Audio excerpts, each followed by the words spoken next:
إن الحمد لله نحمده ونستعينه ونؤمن به ونتوكل عليه ونعوذ بالله من شرور أنفسنا ومن سيئات أعمالنا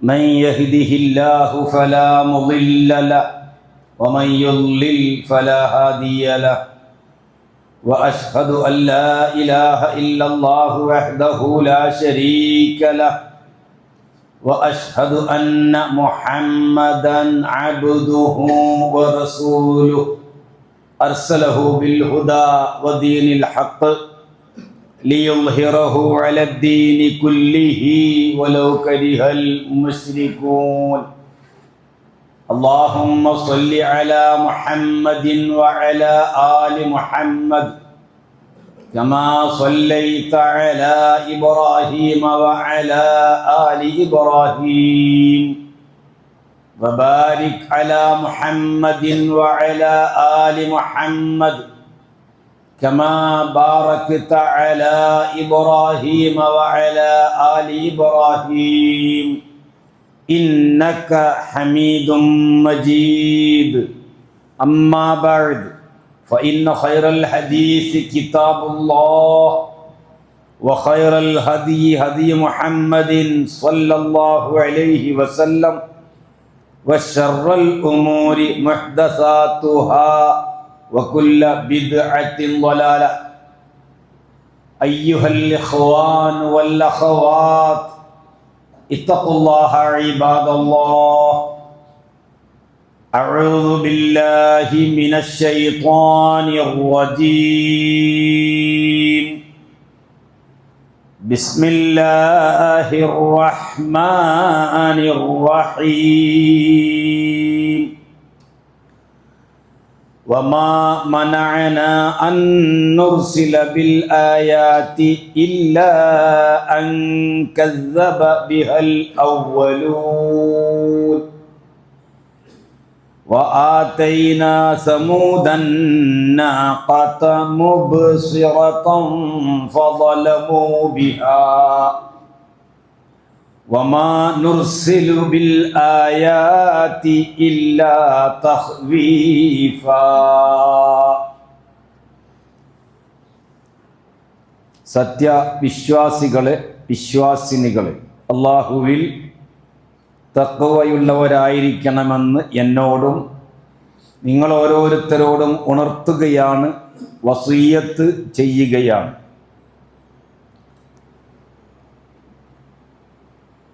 അമാനുഷിക കാര്യങ്ങൾ സത്യവിശ്വാസികളിൽ നിന്നും അവിശ്വാസികളിൽ നിന്നും പ്രത്യക്ഷപ്പെടുന്നതാണ്. അത് വിശ്വാസികളിൽ നിന്നാകുമ്പോൾ ഈമാനും തഖ്വയും ഉണ്ടെങ്കിൽ കറാമത്ത് എന്ന് പറയും. അതില്ലാത്തവരിൽ നിന്ന് പുറപ്പെടുന്ന അമാനുഷിക പതിവിധി വിപരീതമായ കാര്യങ്ങളാണെങ്കിൽ അതിന് ഇസ്തിദ്റാജ് എന്ന് പറയും. അതാ കഴിഞ്ഞ ആഴ്ച നമ്മൾ പറഞ്ഞത്.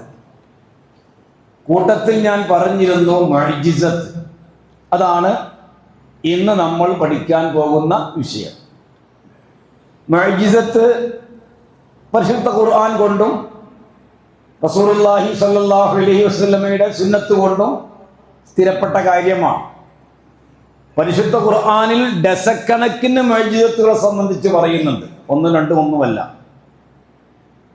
മൂസാ നബി അലൈഹി സ്വലാത്തു വസ്സലാമിന് അല്ലാഹു സുബ്ഹാനഹു വ തആല ഫറോവയെ നശിപ്പിക്കപ്പെടുന്നതിന് മുമ്പ് 9 മുഅ്ജിസത്തുകൾ നൽകിയെന്ന് 9 ആയാത്ത് ഖുർആൻ പറയുന്നുണ്ട്. അപ്പോൾ ഈ അമാനുഷികമായ കാര്യങ്ങൾ അവരവർ ഇച്ഛിക്കുമ്പോൾ, അവരവർ ആഗ്രഹിക്കുമ്പോൾ, അവരവർ ഉദ്ദേശിക്കുമ്പോൾ പ്രത്യക്ഷപ്പെടുത്താൻ കഴിയോ? ഇല്ല. അതാണ്. അങ്ങനെ വല്ല മാനുഷിക കാര്യവും പ്രത്യക്ഷപ്പെടുന്നെങ്കിൽ അതൊരു പക്ഷേ മായാജാലമോ മാരണമോ മറ്റെന്തെങ്കിലും വിദ്യയോ ആയിരിക്കും. ഒരു ടൗവൽ ഇങ്ങനെ ചുരുട്ടിപ്പിടിച്ചിങ്ങനെ പശു എന്ന് പറയുന്നില്ലേ, അതൊക്കെ പെട്ടതാണ്. അമാനുഷികം എന്ന് പറഞ്ഞുകൂടാ, അതൊക്കെ ചില പ്രാക്ടീസിന്റെ അടിസ്ഥാനത്തിൽ മനുഷ്യന്റെ കൈയുടെ കടുപ്പം കൊണ്ടുണ്ടായിത്തീരുന്നതാണ്. പ്രത്യക്ഷത്തിൽ കാണുമ്പോൾ അങ്ങനെ തോന്നുന്നു മാത്രം, അതവിടെ ഇരിക്കട്ടെ. എന്നാൽ മുഅ്ജിസത്ത്, അതാണ് നമ്മൾ ചർച്ച പറഞ്ഞല്ലോ. എന്താണ് മുഅ്ജിസത്ത്? മുഅ്ജിസത്ത് എന്ന പദം പരിശുദ്ധ ഖുർആനിൽ ഇല്ല. അത് നമ്മൾ മുമ്പൊരിക്കൽ പറഞ്ഞിട്ടുണ്ട്. പരിശുദ്ധ ഖുർആനിൽ മുഅ്ജിസത്തിന് പകരമായി അള്ളാഹു പ്രയോഗിച്ചത് ആയത്ത്, ആയാത്ത് എന്നാണ്. ആയത്ത്, ആയാത്തുകൾ. പിന്നെ എങ്ങനെ ഇത് കാലാന്തരത്തിൽ ജനങ്ങൾക്കത് മനസ്സിലാകത്തക്ക രീതിയിൽ പണ്ഡിതന്മാർ അതിനൊരു നിർവചനം നൽകിയപ്പോൾ മുഅ്ജിസത്ത് എന്ന പേര് നൽകിയതാണ്. ഞാൻ നിങ്ങളെ ഒതുക്കേൽപ്പിച്ച സൂറത്ത് ഇസ്രായിലെ 59-ാമത്തെ ആയത്തിൽ അല്ലാഹു സുബ്ഹാനഹു വ തആല അക്കാര്യം പറയുന്നുണ്ട്. അപ്പോൾ മുഅ്ജിസത്ത് എന്നാൽ എന്താണ്? അതല്ലെങ്കിൽ ആയാത്ത് എന്ന് പറയുന്ന മുഅ്ജിസത്ത് എന്താണ്? അംറുൻ ഖാരിഖുൽ ലിൽ ആദ, പതിവിന് വിപരീതമായി സംഭവിക്കുന്നത്. മഖ്റൂനും ബിത്തഹദ്ദി, വെല്ലുവിളിയുമായി ബന്ധപ്പെട്ടുകൊണ്ട് ഉണ്ടാകുന്നത്. അതിനോട് ഗണ്ണിക്കുവാൻ സാധിക്കാത്തത്. പ്രവാചകനാണ് എന്ന് വാദിക്കുന്ന ആൾ മുഖേന പ്രത്യക്ഷപ്പെടുന്നത്. പ്രവാചകനാണ് എന്ന ദഅവത്തും റിസാലത്തുമുള്ള ആള് അദ്ദേഹത്തിന് ദഅവത്തും റിസാലത്തും പ്രബോധനം ചെയ്യുമ്പോൾ അതിനെ ഗണ്ണിക്കുന്ന, എതിർക്കുന്ന, വെല്ലുവിളിക്കുന്ന ആളുകൾക്കുള്ള തെളിവെന്നോണം പ്രത്യക്ഷപ്പെടുന്ന പതിവിന് വിപരീതമായ കാര്യങ്ങൾ. ഇതാണ് മുഅ്ജിസത്ത്. അത് നബിയായിരിക്കണം. അത് പ്രത്യക്ഷപ്പെടുത്തൽ ചിലപ്പോൾ നിർബന്ധമായിരിക്കും. കഴിഞ്ഞ ഖുതുബയിൽ പറഞ്ഞ പോലെ കറാമത്ത് പോലെയല്ല, അത് പ്രത്യക്ഷപ്പെടുത്തേണ്ടതൊന്നുമില്ല. അത് മറിയം ബീവിയുടെ ഉദാഹരണം നമ്മൾ പറഞ്ഞു. ഇത് പ്രത്യക്ഷപ്പെടുത്തൽ ചിലപ്പോൾ നിർബന്ധമായിരിക്കും, അനിവാര്യമായിരിക്കും. കാരണം പ്രവാചകരെ വെല്ലുവിളിക്കുമ്പോൾ എനിക്ക് അള്ളാഹുവിൽ നിന്ന് നബുവത്തും റിസാലത്തും ഉണ്ട് എന്ന് തെളിയിച്ചു കൊടുക്കേണ്ടത് അള്ളാന്റെ ബാധ്യതയാണ്, പ്രവാചകന്റെ ബാധ്യതയല്ല. അപ്പൊ അള്ളാഹു അത് പ്രത്യക്ഷപ്പെടുത്തും. ആ പ്രത്യക്ഷപ്പെടുത്തിയ ചില സമുദായങ്ങൾ വിശ്വസിക്കാതെ വന്നപ്പോൾ അവരെ അള്ളാഹു നശിപ്പിച്ചിട്ടുണ്ട്. ഈ പ്രത്യക്ഷപ്പെടുത്തുന്ന കാര്യങ്ങൾക്ക് അമ്പിയാക്കന്മാർക്ക് ഒരു പ്രത്യേക സ്വാധീനമൊന്നുമില്ല, അള്ളാഹുവിനോട് ദ്വാരക്കുക എന്ന് അല്ലാതെ. ഇനി എതിർക്കുന്ന ആളുകൾ ആവശ്യപ്പെടുന്ന എല്ലാ കാര്യങ്ങളും അള്ളാഹു പ്രത്യക്ഷപ്പെടുത്തുകയും ഇല്ല. ഒരു വരുന്നതെല്ലാം ഇങ്ങനെ കാണിച്ചു കൊടുക്കുന്ന അപ്പരിപാടിയൊന്നുമില്ല. കാരണം അള്ളാഹ്ക്ക് അറിയാം ഇത് കണ്ടാലും അവർ വിശ്വസിക്കയില്ല എന്ന്. അപ്പൊ ഇവിടെ വമാ മനഅന അൻ നുർസില ബിൽ ആയാത്ത്, നമുക്ക് ദൃഷ്ടാന്തങ്ങളാകുന്ന ആയാത്തുകൾ അയക്കുന്നതിന് തടസ്സമൊന്നുമില്ല. അള്ളാഹ് പറയാം ഇല്ലാൻ കസ്സബ ബിഹൽ അവ്വലൂൻ, പൂർവികരായ ആളുകൾ അതിനെ വ്യാജമാക്കി എന്നൊഴികെ. എന്ന് പറഞ്ഞാൽ മുഹമ്മദ് നബി സല്ലല്ലാഹു അലൈഹി വസല്ലമയോട് പല അമാനുഷിക കാര്യങ്ങളും മക്കയിലെ മനുഷ്യർ ആവശ്യപ്പെട്ടപ്പോൾ അള്ളാഹ് പറയാന്ന് അയക്ക, എനിക്ക് കുഴപ്പമൊന്നുമില്ല. പൂർവികരായ ചില സമുദായങ്ങൾ ഞാൻ അയച്ച ആയാത്തുകളെ കളവാക്കിയിട്ടുണ്ട്, അത്രമാത്രം. എന്നിട്ട് പറയാണ്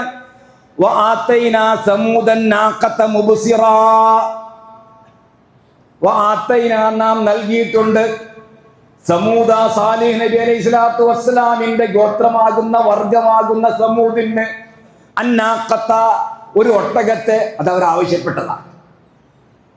അവരാവശ്യപ്പെട്ടു, നീ നബിയാണെന്ന് ഞങ്ങൾ വിശ്വസിക്കാം, നീ അള്ളാഹുവിൽ നിന്ന് വഹി ലഭിക്കുന്ന പ്രവാചകനാണ് എന്നൊക്കെ ഞങ്ങൾ അംഗീകരിക്കാം. എന്ത് വേണം? നീ ഒരു പാറക്കല്ലിൽ നിന്ന് ഒരു ഒട്ടകത്തിന് അങ്ങോട്ട് പുറത്തു കൊണ്ടുവരണം. സാലിഹ് നബി അള്ളാഹുവോട് പറഞ്ഞു, അദ്ദേഹത്തിന് കഴിയുന്ന കാര്യമല്ല, പുറത്ത് കൊണ്ടുവന്നു. അപ്പൊ അള്ളാഹു ചില കണ്ടീഷൻസുകൾ വെച്ചിരുന്നു, ചില നിബന്ധനകൾ. നിങ്ങൾ അതിനെ യാതൊരു വിധേനയും ആക്രമിക്കരുത്. അതിൻ്റെ ജലം കുടിക്കുന്നത് നിങ്ങൾക്ക് ഇത്ര ദിവസം, അതിന് ഇത്ര ദിവസം. അതിനെ അറുക്കുകയോ മറ്റെന്തെങ്കിലും ഉപദ്രവിക്കുകയോ ചെയ്യരുത്. കാരണം എന്താ? നാഖത്തല്ലാ, അള്ളാന്റെ ഒട്ടകാന്ന്. നാഖത്തല്ലാഹി വസുഖിയാഹാ, കണ്ടാ, അള്ളാന്റെ ഒട്ടകവും അതിന്റെ അതിന്റെ വെള്ളം നൽകലുമാണ് എന്ന് ഖുർആൻ പറഞ്ഞു.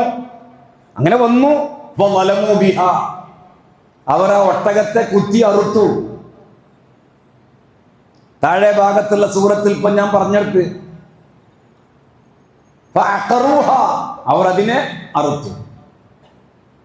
അതോടുകൂടെ അതിന്റെ ബാക്കി ഭാഗം അവിടെയുള്ളത്. ഈ മുഅ്ജിസത്ത് കണ്ടിട്ടും വിശ്വസിക്കാതെ അതിനോട് ഗണ്ണിക്കുകയും എതിർക്കുകയും വെല്ലുവിളിക്കുകയും ആക്രമിക്കുകയും ചെയ്തപ്പോൾ അവരുടെ പാപം കാരണം അള്ളാഹു അവരെ പാടെ നശിപ്പിച്ചു കളഞ്ഞു. അള്ളാഹ്ക്ക് ആ വിഷയത്തിൽ ഒരു പേടി ഉണ്ടായില്ല എന്നാണ് അവിടെ പറയുന്നത്. അപ്പൊ ഇവിടെ ആയാത്ത് എന്നാണ് അള്ളാഹ് പറയുന്നത്. നമ്മൾ നമ്മുടെ ദൃഷ്ടാന്തങ്ങളാകുന്ന ആയാത്തുകളാകുന്ന മുഅ്ജിസത്തുകൾ നമ്മൾ നിശ്ചയിച്ചയക്കുന്നത് സമൂഹത്തിന് ഭയപ്പെടുത്തുവാൻ വേണ്ടിയാണ്, സമൂഹത്തിന് ഭയപ്പാടുണ്ടാക്കാൻ വേണ്ടിയാണ്. എങ്ങനെ ഭയപ്പാട്? ഓർക്ക് പൊതുവായൊരു പേടി ഉണ്ടാക്കാനല്ല, അത് അള്ളാന്റെ തന്നെയാണ്. ഇദ്ദേഹം പ്രവാചകനാണ്. അതുകൊണ്ട് വിശ്വസിക്കണം, സ്വർഗമുണ്ട്, നരകമുണ്ട്, വിചാരണയുണ്ട്, സിറാത്തുണ്ട്, പരലോകമുണ്ട്, മരണാനന്തര ജീവിതമുണ്ട് എന്ന ആ ഭയപ്പാട് അവരിൽ ഉണ്ടാക്കുവാൻ വേണ്ടിയാണ് എന്ന് അല്ല തഖ്വീഫ് എന്ന് പറഞ്ഞിരിക്കുന്നത്. ഇതിൽ അവർക്ക് അമ്പിയാക്കന്മാർക്ക് ഒരു സ്വാധീനവും ഇല്ല. കാരണം മൂസാ നബി അലൈഹി സ്വലാത്തു വസ്സലാമിന്റെ വടി അതിന്റെ തെളിവാണ്. മൂസാ നബി അലൈഹി സ്വലാത്തു വസ്സലാമിന്റെ കയ്യിൽ ഒരു വടിയുണ്ട്. അത് എന്താണ് എന്ന് അള്ളാഹ് ചോദിക്കാണ്. നിന്റെ വലത് കയ്യിൽ എന്താണ് മൂസ? ഇത് ഒരു വടിയാണ്, ഞാൻ അതിലിങ്ങനെ കുത്തിപ്പിടിച്ചിങ്ങനെ നടക്കും, ചിലപ്പോൾ എൻ്റെ ആടിന് വേണ്ടി ഇലകൾ തച്ചി തൊഴിക്കും, എനിക്ക് വേറെയും ആവശ്യങ്ങളുണ്ട് ഈ വടിയിൽ. ശരി, സാധാ വടിയാണ്, അങ്ങനെയാണല്ലോ നമ്മുടെ നാട്ടിലല്ല, ആടിന് നേരെ തച്ചു വയ്ക്കലും കൈ കുത്തിപ്പിടിച്ച് നടക്കലും ഇതാണ്. അപ്പോൾ സാധാ വടി, സാധാരണ വടി. സമ്മതിപ്പിച്ചു. അങ്ങനെ പിന്നീട് മൂസാ നബി അലൈഹി സ്വലാത്തു വസ്സലാമിനെ ഫിർഔന്റെ അടുക്കലേക്ക് അയക്കുകയാണ്. അവിടെ ചെന്നപ്പോൾ അവിടെ മായാജാലത്തിന്റെ കുത്തൊഴുക്കിന്റെ കാലഘട്ടമാണ്. മായാജാലം എന്ന് പറഞ്ഞാൽ ഒരുപാട് ജാലവിദ്യകളും കൺകെട്ടുകളും അതേപ്രകാരം മാരണങ്ങളും ഒക്കെ ആയിക്കൊണ്ട് സമൂഹത്തെ വഴിപിഴപ്പിക്കുന്ന ഒരു വിഭാഗമാണ് അന്നത്തെ ഇസ്രായേലികൾ. അതുകൊണ്ട് ഇന്നത്തെ ഇസ്രായേൽ അങ്ങനെ തന്നെ, അത് പോട്ടെ, അത് പിന്നെ പറയാം. അങ്ങനെ അപ്പൊ അതിനെ വെല്ലണം, അതിനെ മറികടക്കുന്ന തെളിവുകൾ വേണം. അങ്ങനെ ഇവർ രണ്ട് കൂട്ടരും, മൂസാ നബി ഒരു ഭാഗത്തും ഇസ്രായേൽ ഒരു ഭാഗത്തും തമ്മിൽ അവസാനം ഒരു ഇവർ തമ്മിലുള്ളൊരു വെല്ലുവിളിയിലേക്ക് എത്തുക. അപ്പൊ മൂസാ നബി അലൈഹി സ്വലാത്തു വസ്സലാമിന്റെ കയ്യിൽ ഒന്നുമില്ല. അള്ള ഇങ്ങനെ ഓർഡർ നൽകുകയെന്ന്, നീ അങ്ങനെ ചെയ്യ്, ഇങ്ങനെ ചെയ്യ്, അത് ചെയ്തോ, ഇത് ചെയ്തോ. മറ്റവരോ അവർ പടച്ചുണ്ടാക്കിയ കുറെ ജാലവിദ്യകളും വടികളും അതേ പ്രകാരം തന്നെ ചില കയറുകളും ഒക്കെ ആയിട്ടാണ് അവർ വന്നിരിക്കുന്നത്. അങ്ങനെ വരുമ്പോൾ ചർച്ച നടന്നു. മൂസാ നബിയും അവരും തമ്മിൽ ചർച്ച നടന്നു. മൂസാ നബി അലൈഹി സ്വലാത്തു വസ്സലാം പറഞ്ഞു, നിങ്ങൾ ഇട്ടോളൂ, നിങ്ങളെ കയ്യിലുള്ളതെല്ലാം ഞാൻ രണ്ടാമത് ഇട്ടോളാം, അതൊക്കെ അള്ളാന്റെ പണിയാണ്. അങ്ങനെ അവരെ കയ്യിലുള്ള ഹിബാല് ഇസ്യി അഥവാ കയറുകളും വടികളും ഒക്കെ ഇട്ടപ്പോൾ അതിങ്ങനെ ചലിക്കുന്നതായി മൂസാ നബി അലൈഹി സ്വലാത്തു വസ്സലാമിന് കാണിക്കപ്പെടുകയുണ്ടായി. യുഖയ്യലു ഇലൈഹി അന്നഹാ തസ്ആ, ചലിക്കുന്നതായി. അപ്പൊ അദ്ദേഹത്തിന്റെ മനസ്സിൽ ചെറിയൊരു ഭയപ്പാടുണ്ടായി.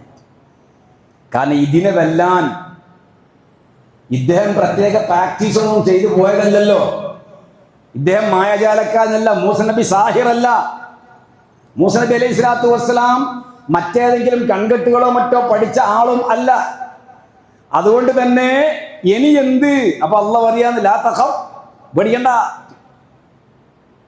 എന്നിട്ട് പറഞ്ഞു, വഅൻ അൽഖി അസാക വഅൽഖി മാ ഫീ യമീനിക, മൂസാ നിന്റെ വലത് കൈയിലുള്ള ആ വടി നീ അങ്ങോട്ട് താഴോട്ട് ഇടുക. ഇട്ടപ്പോ തന്നെ തൽഖഫു മാ സനഉ, അവർ ചെയ്തു കൊണ്ടുവന്ന മുഴുവൻ അവരുടെ മായാജാലവും അവരുടേതായിരിക്കുന്ന വടികളും അവർ കൊണ്ടുവന്ന സർപ്പങ്ങളായി എഴുതുന്നതുമെല്ലാം തന്നെ മൂസാ നബിയുടെ വടി വിഴുങ്ങിക്കളയുകയാണ്. ഈ വടി ഏതാ? ആടിന് ഇല ഒടിക്കുന്ന വടി, കുത്തിപ്പിടിക്കുന്ന വടി. ഇതേതാ വടി? പിന്നെ ആ വടിന്റെ ഉപയോഗം അത് തന്നെയാണ്. അല്ലാണ്ട് മൂസാ നബി അലൈഹി സ്വലാത്തു വസ്സലാമിന് പ്രത്യേക പ്രാക്ടീസ് കിട്ടിയിട്ടില്ല. അതേ പ്രകാരം മൂപ്പര് മറ്റ് വിദ്യയും പഠിച്ചില്ല. അമ്പിയാക്കന്മാരെ ഇത്തരം വാദഗതികൾ, വെല്ലുവിളികൾ വരുമ്പോൾ സംരക്ഷിക്കേണ്ടത് റബ്ബിന്റെ ബാധ്യതയാണ്. അതിൽ ഗുണമുണ്ടെന്ന് കാണുമ്പോൾ അള്ളാഹു അത് പ്രകടിപ്പിക്കും അമ്പിയാക്കളിലൂടെ. അതോടുകൂടെ ഈ മായാജാലക്കാരെല്ലാം വിശ്വസിച്ചു. അവര് പറഞ്ഞു, ഞങ്ങളുടെ മായാജാലം മൂസയുടേത് ഒറിജിനൽ. കാരണം എന്താ? ഇത് ഇവരിങ്ങനെ ഉണ്ടാക്കി കൊണ്ടുവന്നതല്ലേ, മൂസ നബി ഉണ്ടാക്കി കൊണ്ടുവന്നതല്ല, അത് അള്ളാന്റെ കന്നല്ലേ. മൂസ നബി അലൈഹി സ്വലാത്തു വസ്സലാം ഭയപ്പാടുണ്ടായിരുന്നു. പക്ഷേ അള്ളാഹു പറഞ്ഞു, എൻ്റെ മുമ്പിൽ അമ്പിയാക്കന്മാർ പേടിക്കാറില്ല, അതുകൊണ്ട് ഭയപ്പെടണ്ട, നീ അത് എടുത്തോ പിടിച്ചോ. വീണ്ടും പഴയ അവസ്ഥയിലേക്ക് തന്നെ തിരിച്ചുപോയി. ഇവിടെ നമുക്ക് മനസ്സിലാക്കാൻ ധാരാളം കാര്യങ്ങളുണ്ട്. ഒന്ന്, ആവശ്യമായി വരുമ്പോൾ അള്ളാഹു പ്രകടിപ്പിക്കും അമ്പിയാക്കളിലൂടെ. അതിൽ അവർക്ക് യാതൊരു സ്വാധീനവും ഉണ്ടാവുകയില്ല. അതാണ് ഒരു സാധാരണ വടിയാണ് എന്ന് ഉറപ്പുവരുത്തിയത്. പിന്നെ അവർക്ക് കഴിയുന്നത് എന്താ? അള്ളാഹിനോട് പറയും, ഈറ്റകൾ ഇങ്ങനെ ആവശ്യപ്പെടുന്നുണ്ട് പടച്ചോനെ, ഇത്രമാത്രം. തന്നെയുമല്ല, മുഅ്ജിസത്തുകൾ അഥവാ അമാനുഷിക കഴിവുകൾക്ക് അതിനെ ഗണ്ണിക്കാൻ ആർക്കും സാധിക്കയില്ല. എന്നാ പിന്നെ വേറെ 4 വടികൾ കൊണ്ടുവന്നോ? എന്നൊക്കെല്ല നിക്ക്, ഞങ്ങളൊക്കെ വേറെ 4 വടിയുണ്ട്, ഇതാ വരുന്നത് അറിഞ്ഞു വന്നാ വരാൻ കഴിയൂല. കാരണം മുഅ്ജിസത്തിനെ ഗണ്ണിക്കാൻ സാധിക്കയില്ല. അതുകൊണ്ട് തന്നെ ഞങ്ങൾ മൂസയുടെ റബ്ബിൽ ഞങ്ങൾ വിശ്വസിച്ചിരിക്കുന്നു എന്ന് ഈ സാഹിര്യങ്ങളെല്ലാം പറഞ്ഞു. അപ്പോഴാണ് ഫിർഔൻ പറഞ്ഞു, ആഹാ, ഞാൻ നിങ്ങൾക്ക് അനുമതി നൽകുന്നതിന് മുമ്പ് നിങ്ങൾ വിശ്വസിക്കാൻ, നിങ്ങളെ കൈകാലുകൾ ഞാൻ കൊത്തിക്കളയും, കണ്ടിച്ചോളും എന്നൊക്കെ പറഞ്ഞ് പിന്നെ സാധാരണയുള്ള പോക്കിത്തരം പറഞ്ഞിട്ടുള്ളത്. ഈ വടി തന്നെയാണ് അദ്ദേഹം സമുദ്രത്തിൽ അടിച്ചത്. കാരണം എന്താ? അല്ലാഹു സുബ്ഹാനഹു വ തആല അടിക്കാൻ പറഞ്ഞു. അപ്പൊ 9 ദൃഷ്ടാന്തങ്ങൾ നൽകിയതിൽ സുപ്രധാനമായ ഒന്നാണ് അദ്ദേഹത്തിന്റെ വടി. അത് മുഅ്ജിസത്താണ്. അത് ദഅവത്തിന് വേണ്ടി ഉപയോഗിക്കുവാൻ വേണ്ടി മാത്രമാകുന്നു. മറ്റൊന്ന് പ്രധാനപ്പെട്ടത്, അദ്ദേഹത്തിന്റെ കൈ തന്റെ കുപ്പായമാറിലേക്ക് വെക്കുമ്പോൾ മിൻ ഗൈരി സൂഇൻ, യാതൊരു ദൂഷ്യവുമില്ലാതെ ജ്വലിക്കുന്ന കൈയായി മാറുന്നു. പരിശുദ്ധ ഖുർആൻ അക്കാര്യം പറയുന്നുണ്ട്. വഅദ്ഖിൽ യദക ഫീ ജൈബിക തഖ്റുജു ബൈളാഅ മിൻ ഗൈരി സൂഅ്. സൂറത്തുൻ നംൽ 12-ാമത്തെ ആയത്ത്. ഇങ്ങനെ കൈ എടുക്കുമ്പോൾ പ്രകാശിക്കുക, കൈ പ്രകാശിക്കുക. അതൊരു ആയത്താണ്. എന്നാ പിന്നെ അള്ളാഹു ഉദ്ദേശിക്കാത്ത സമയത്ത് ഒരു പലപ്പോഴും കൈ വെച്ചില്ലേ, പ്രകാശമുണ്ടോ? ഇല്ല. അതെന്താ? അത് റബ്ബിൽ നിന്നാണ്. അത് അപ്പം മാത്രമേ നടക്കൂ. റബ്ബ് ഉദ്ദേശിക്കുമ്പോൾ മാത്രമേ അതിന് സാധ്യതയുള്ളൂ, അതിന് കഴിവുള്ളൂ, അത് നടക്കത്തുള്ളൂ. അല്ലാത്തപ്പോൾ നടക്കൂല. പിന്നെ ഇതൊരു സ്വന്തം നടത്തിയാൽ പോരെ. നമ്മുടെ നാട്ടിലെ ഔലിയാക്കന്മാരൊക്കെ അങ്ങനെയാണ്. ഇത് കുറേ എന്താ ഈ മലയാളത്തിൽ പറയാം, കുറേ കെട്ട് കഥകളാണ്. അങ്ങനെ അങ്ങോട്ട് പറയുക തന്നെ. ഇവര് എൻ്റെ നാട്ടിലൊക്കെ ഒരു കഥയുണ്ട്, നിങ്ങളെ ഉള്ളാളവുമായി ബന്ധപ്പെട്ടു. എന്താണെന്ന് വെച്ചാൽ, പഴയ കാലത്ത് ഉള്ളാളത്തൊക്കെ ആടിനെ നേർച്ചയാക്കും. ആടിനെ മൂരിക്കൂട്ടണില്ല, എന്നിട്ട് നേർച്ചയാക്കിയിട്ട് ഇതിൻ്റെ കഴുത്തിൽ ഒരു പണസഞ്ചി കെട്ടിങ്ങേറ്റ് ഇതല്ലേ കടയിലും കയറും. അവിടെയുള്ള പച്ചക്കറികളെല്ലാം ഭക്ഷിക്കും, അരി തിന്നും, കടല, പരിപ്പ്, ചെറുപയർ എല്ലാം അടിച്ച് വിറ്റാക്കിയിട്ട്. കാരണം ആടല്ലേ, ആട് വിട്ടില്ലേ, അങ്ങനെ എല്ലാം കൂടി അടിച്ച് കയറ്റി അതിൻ്റെ നേർച്ചയുടെ സമയമാകുമ്പോഴേക്കിനും ആട് ഉള്ളാളത്തെത്തും. എങ്ങനെ എത്തൽ? എങ്ങനെങ്കിലും എത്തും. അങ്ങനെ ഒരാട് കോഴിക്കോട് റെയിൽവേ സ്റ്റേഷനിൽ വന്നു. ഇത് നാട്ടിൽ നടക്കുന്ന കിസ്സയാണിത്, അല്ലാണ്ട് ഇത് ഹദീസ് മുഴുവനൊന്നുമല്ല. ഇനി ഇവിടുന്ന് ഇറങ്ങിയിട്ട് അദ്ദേഹത്തെ ഹദീസിനെല്ലാം ചോദിക്കണ്ട. അവസാനം എന്തായി? ആടിനെ സാധാരണ ഇത് കയറ്റില്ലല്ലോ ട്രെയിനിൽ, അതിന് കടലാസും മറ്റുമൊക്കെ ആക്കി കുറേ പ്രശ്നങ്ങളുണ്ട്. ആടിനെ ഇറക്കി വിട്ട് ആര്? ഗാർഡ്. അതോടുകൂടെ ട്രെയിൻ ചലിക്കില്ല, ട്രെയിൻ സ്റ്റോപ്പായി. അപ്പൊ ആരോ പറഞ്ഞു അത് ഉള്ളാളത്തേക്കുള്ള ആടാ, അതിന്റെ കഴുത്തിൽ സഞ്ചിണ്ട്, വമ്പിച്ച പ്രശ്നമാണ്, എന്റെ ട്രെയിനിന് തീപിടിക്കുന്ന തന്നെ പേടിപ്പിച്ച്. അങ്ങനെയാണല്ലോ ആൾക്കാർ. അപ്പൊ എന്നാ പിന്നെ അയാൾ പറഞ്ഞാൽ കയറിക്കോട്ട്, കയറി ട്രെയിൻ സുഖമായിട്ട്. വിലായത്തുള്ളാഹി ആടുവലിയുള്ളാഹി, അതാണ് എല്ലാം എന്തെന്ന് പറയുന്നത്. അത് കഴിഞ്ഞ് ഉള്ളാളത്ത് സ്റ്റോപ്പില്ലാത്ത വണ്ടിയാണ്. ഉള്ളാളത്ത് വണ്ടി സ്റ്റോപ്പായി, സ്വമേധയാ വണ്ടി നിന്ന്. ഇതാരെ കണ്ടത്? ആരോ കണ്ട്. എവിടെയാ ഉള്ളത്? എവിടെയോ ഉണ്ട്. എന്നാലോ നാട്ടിൽ ജനങ്ങളെ മുഴുവൻ വിശ്വാസത്തിൽ ഇത് കലർന്ന് കിടക്കുകയാണ്. ആയാതി മൊയ്ജിദത്തും വിലായത്തും അല്ല, ഇസ്ലാമിലെ മൊയ്ജിദത്തും വിലായത്തും. ഇസ്ലാമിലെ മൊയ്ജിദത്ത് എന്ന് പറഞ്ഞാൽ പരിശുദ്ധ ഖുർആൻ കൊണ്ടും സുന്നത്ത് കൊണ്ടും സ്ഥിരപ്പെട്ടതും അത് അള്ളാഹു പ്രകടിപ്പിക്കുന്നതുമാണ്. വിലായത്ത് എന്ന് പറഞ്ഞാൽ വിശ്വാസികൾക്ക് അള്ളാഹു നൽകുന്ന ഒരു ആദരവ് മാത്രമാണ്. ചിലപ്പോൾ അവരുടെ പ്രാർത്ഥന കൊണ്ടാവാം, അതല്ലെങ്കിൽ അള്ളാഹു അവർക്ക് സ്വമേധയാ നൽകുന്നതും ആവാം. അപ്പൊ ഒരു കച്ചവടം ഏർപ്പാടൊന്നും അതിന്റെ പിന്നിലില്ല. മൂസ നബി ഇങ്ങനെ വടിയായിട്ട് അങ്ങാടി കൂടെ, കണ്ടില്ലേ, ഇത് ഒരു വടി, ഒരടിക്ക് 50 റുപ്യ പിടിച്ചോ എന്ന് പറഞ്ഞിങ്ങനെ നടന്നു. ഈ വടിയായിട്ട് സുക്കട് മാറുന്ന വടി, ദുബായി പോകുന്ന വടി, അല്ലേ ഹലാക്കിനും പറ്റിയ വടി എന്ന് പറഞ്ഞിങ്ങേറ്റ് ഈ വടിയായിട്ട് മൂസ നബി ഇങ്ങനെ നടക്കായിരുന്നു. ഓർ പിന്നെ ആട് നിലവിളിക്കല്, കുത്തിപ്പിടിക്കല്, അതെന്നെ പരിപാടി. അപ്പൊ നമ്മളെ നാട്ടിൽ കറാമത്ത് കച്ചവടവും അമ്പിയാക്കന്മാരെ മൊയ്ജിദത്ത് അവരുടെ ദഅവത്തിന്റെ ഭാഗവും ആയിരുന്നു. ഇനി ഉദ്ദേശിക്കുമ്പോ ഒക്കെ പ്രകടിപ്പിക്കാൻ പറ്റുമോ? ഇല്ല. മുഹമ്മദ് നബി സല്ലല്ലാഹു അലൈഹി വസല്ലമയോട് 5-6 കാര്യങ്ങൾ മുശ്രിക്കീങ്ങൾ ആവശ്യപ്പെടുന്നുണ്ട് മക്കയിലെ. സൂറത്ത് ഇസ്രായിലെ 90 മുതൽക്കുള്ള ആയത്തിൽ അത് കാണാവുന്നതാ. എന്താ ഒന്നാമതായി ആവശ്യപ്പെടുന്നത്? ഈ വരണ്ട ഭൂമിയിൽ നീ എന്താക്കണം? ഒരു അരുവി ഇപ്പൊ തന്നെ ഒഴുക്കി തരണം, എന്നാ ഞങ്ങൾ വിശ്വസിക്കാം. മക്ക പ്രദേശം എന്നാ വരണ്ട മണൽ പ്രദേശമാണ്.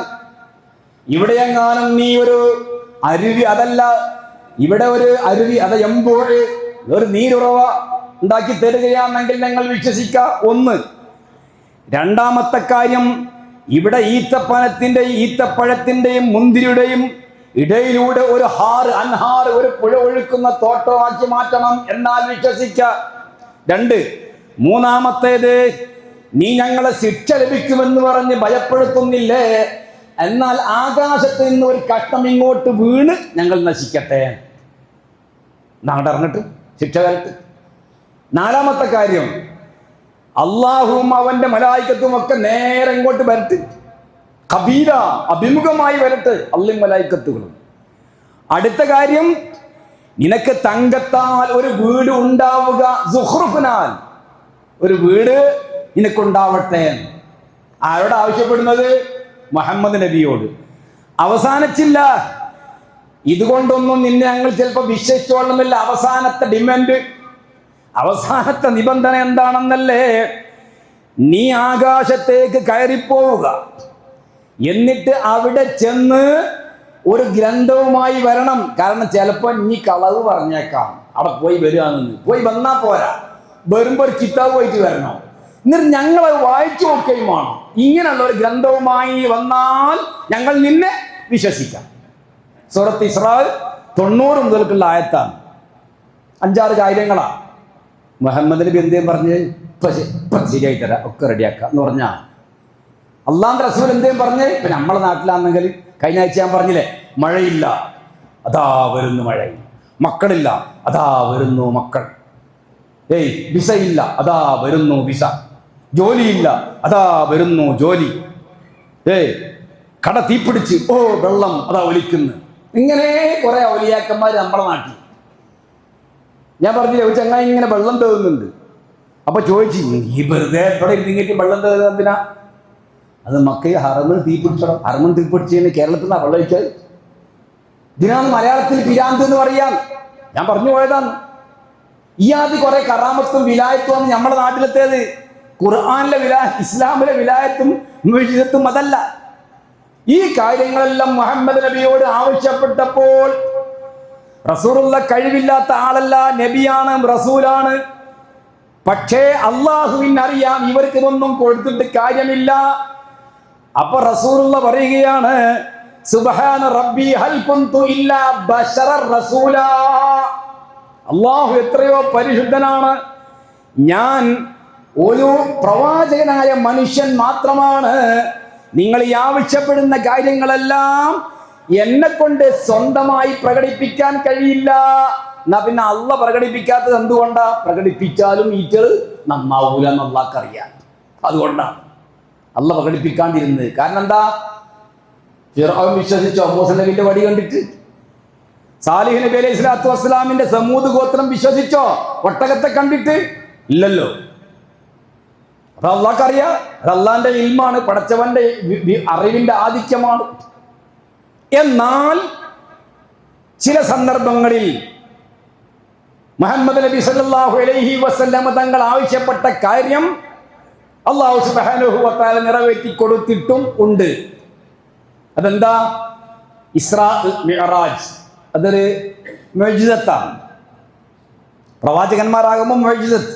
ഇസ്രാ പോയി മിനൽ മസ്ജിദിൽ ഹറാം ഇലൽ മസ്ജിദിൽ അഖ്സ, അതാണ് ഇസ്രാ. അവിടുന്ന് അങ്ങോട്ട് മിഅ്റാജ് കഴിഞ്ഞ് തിരിച്ചു വന്നു. എല്ലാം കഴിഞ്ഞ് തിരിച്ചു വന്നു. ഈ കാര്യം മുഹമ്മദ് നബി സല്ലല്ലാഹു അലൈഹി വസല്ലമ തങ്ങള് മക്കയിലെ മനുഷ്യരോട് പറഞ്ഞു. അബൂബക്കർ റളിയല്ലാഹു അൻഹു കേട്ടപാടെ വിശ്വസിച്ചു. കാരണം റസൂൽ വഹീന്റെ അടിസ്ഥാനത്തിലല്ലേ സംസാരിക്കുക, വെറുതെ പറയില്ലല്ലോ. അബൂജഹൽ എന്നിട്ട് ഇത് ഇങ്ങനെയല്ല, ഇതെന്ത് കഥയാണ്? ഒറ്റ രാത്രി കൊണ്ട് ഈ സ്ഥലത്ത് ഏനാകാശമെല്ലാം പോയിട്ട് വരാൻ പറ്റുമോ? അങ്ങനെയാണ് ഇങ്ങനെയാണ് മറ്റാണ് മറിച്ചാന്നുണ്ട് ഓറിങ്ങനെ ഇതിൻ്റെ പിന്നാലെ പരിഹസിക്കാൻ തുടങ്ങി. അങ്ങനെ ഇവർ അബൂബക്കർ റളിയല്ലാഹുവിൻ്റെ അടുത്ത് പോയി. അബൂബക്കർ റളിയല്ലാഹു റസൂൽ പറഞ്ഞാലേ എനിക്ക് വിശ്വാസമാണ്.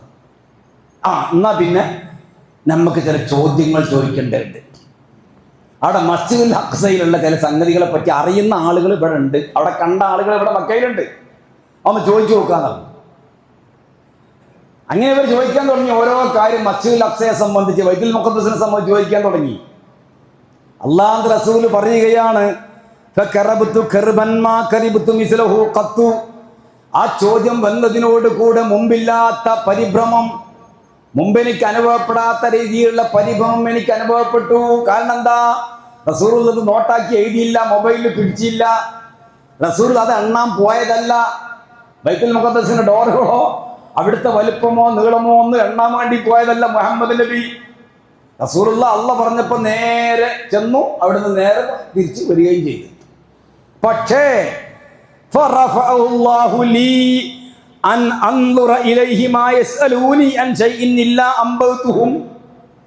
എന്നോട് അവർ എന്ത് ചോദ്യമാണോ ചോദിച്ചത്, ആ ചോദിച്ചതിനെല്ലാം എനിക്ക് ബൈത്തുൽ മുഖദ്ദസിലേക്ക് നോക്കിയും കൊണ്ട് അതിനെ അള്ളാഹുവിന്റെ മുമ്പിൽ ഉയർത്തി കാണിക്കുകയുണ്ടായി. അത് നോക്കിയും കൊണ്ട് ഞാൻ അവർക്ക് ഉത്തരം നൽകുകയുണ്ടായി. കണ്ടാ, അതൊരു മുഅ്ജിസത്താണ്. അള്ളാഹു ഉയർത്തി കാണിച്ചു കൊടുത്തു. ഞാൻ പറഞ്ഞ എല്ലാം പറഞ്ഞ. അപ്പൊ അത് പറയുമ്പോൾ മുമ്പാടെ കണ്ട ആള് സ്ഥലത്തുണ്ട്. ഇത് ശരി തന്നെയാണ്, ഇത് കറക്റ്റാണ്. എന്നിട്ട് എല്ലാവരും വിശ്വസിച്ച? അബൂജഹൽ വിശ്വസിച്ച ഇല്ല. അപ്പൊ ഇത് പരിഹസിക്കലാണ്. നേരത്തെ പറഞ്ഞ 6 കാര്യം അതൊരു പരിഹാസ രൂപേണ അവർ പറയുന്ന ഒരു കാര്യമായിട്ടേ നമ്മൾ കണക്കാക്കേണ്ടതുള്ളൂ. ഓൾക്ക് വിശ്വസിക്കാൻ വേണ്ടി അവർ തേടുന്ന, അവർ അന്വേഷിക്കുന്ന, അവർ ആവശ്യപ്പെടുന്ന ഒരു കാര്യമൊന്നുമായിരുന്നില്ല അത്. ഇതാണ് പരിശുദ്ധ ഖുർആൻ. ഇത് ഇമാം മുസ്ലിം ഉദ്ധരിച്ച ഹദീസാണ്. ഇതാണ് ഖുർആൻ പറയുന്നത്, ആയത്തൻ, എന്ത് ദൃഷ്ടാന്തം കണ്ടാലും അവർ തിരിഞ്ഞു കളയും, അവർ പറയും സിഹ്റും മുസ്തമിറുൻ, ഇത് സ്ഥിരമായ ചില മായാജാലങ്ങളാണ് എന്ന് പറഞ്ഞ് അവർ ഒഴിഞ്ഞു മാറും. എന്നാൽ ഇതിനെ ഗണ്ണിക്കുന്ന മായാജാലം കൊണ്ടുവരാൻ അവരെ കൊണ്ട് കഴിയോ? അതൊക്കെല്ലാണ്. അപ്പം വെറും വ്യാജമാക്കൽ മാത്രമാണ്. മനസ്സിലാക്കേണ്ടത്, ആയാത്തുകൾ അള്ളാഹു ഉദ്ദേശിക്കുമ്പോൾ പ്രവാചകന്മാരെ മുഖേന പ്രത്യക്ഷപ്പെടുത്തും. അത് ഒരു നിലക്കും പ്രവാചകന്മാരുടെ സ്വാധീനം കൊണ്ട് അല്ല. എല്ലാം മുശ്രിക്കുകൾ ആവശ്യപ്പെടുന്നത് അള്ളാഹു പ്രത്യക്ഷപ്പെടുത്തുകയും ഇല്ല. റസൂൽ സല്ലല്ലാഹു അലൈഹി വസല്ലമ തങ്ങൾക്ക് ഇതല്ലാത്ത ധാരാളം മുഅ്ജിസത്തുകൾ സഹീഹായ ഹദീസ് ഗ്രന്ഥങ്ങളിൽ നമുക്ക് വായിച്ചെടുക്കാൻ കഴിയുന്നതാണ്. അള്ളാഹു അത് പ്രത്യക്ഷപ്പെടുത്തിയിട്ടും ഉണ്ട്.